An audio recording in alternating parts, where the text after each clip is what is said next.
Alors pourquoi les médecins généralistes devraient tous s'intéresser à l'électrocardiogramme? Je dis ici médecin généraliste, mais je pourrais aller plus loin en disant médecin non cardiologue. Plusieurs bonnes raisons.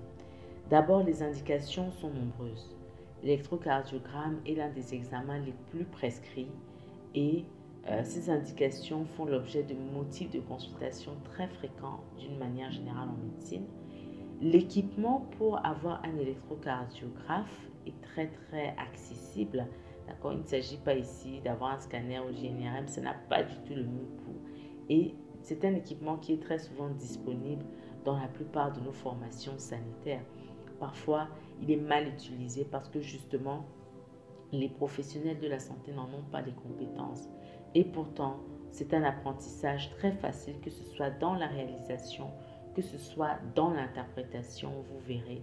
Si moi j'ai pu le faire, je vous assure que vous pouvez le faire. Je ne suis pas du tout une lumière ni un génie.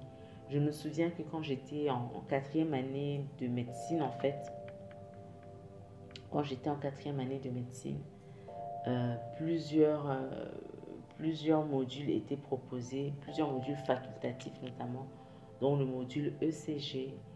Et je n'ai pas voulu le faire parce que je me suis dit c'est très compliqué, ça a l'air compliqué, tous ces gribouillis qu'il faut interpréter. Mais plus tard, quand j'ai fait des stages de cardiologie, je me suis rendu compte que ce n'était pas du tout difficile. Avec un bon encadrement, tout de suite on démystifie la difficulté et c'est ce que je vais vous prouver tout au long de cette formation. Les médecins généralistes, vous constituez un relais indispensable à la prise en charge des patients qui n'ont pas accès au cardiologue et cela va vous permettre d'améliorer véritablement la prise en charge de vos patients. Alors, je vous donne ici un peu la situation au Cameroun. Ça date de 2015, mais je peux vous rassurer que même aujourd'hui, en 2022, les choses n'ont pas tellement évolué.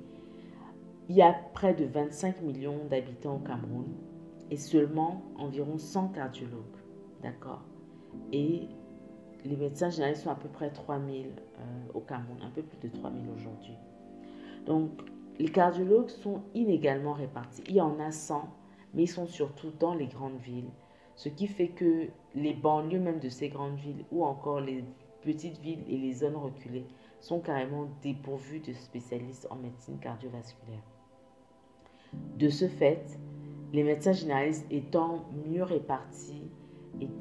répartis de manière plus homogène sur l'ensemble du territoire, sont des relais indispensables vraiment à la prise en charge des pathologies cardiovasculaires telles que l'hypertension artérielle, mais aussi bien sûr à la réalisation d'électrocardiogrammes. Parce que en vous équipant avec un tel apprentissage, vous allez mieux prendre en charge vos différents patients dans toutes ces différentes zones. Cette situation, elle n'est pas seulement camerounaise, elle est africaine. Et donc, on est tous impactés et concernés par cela.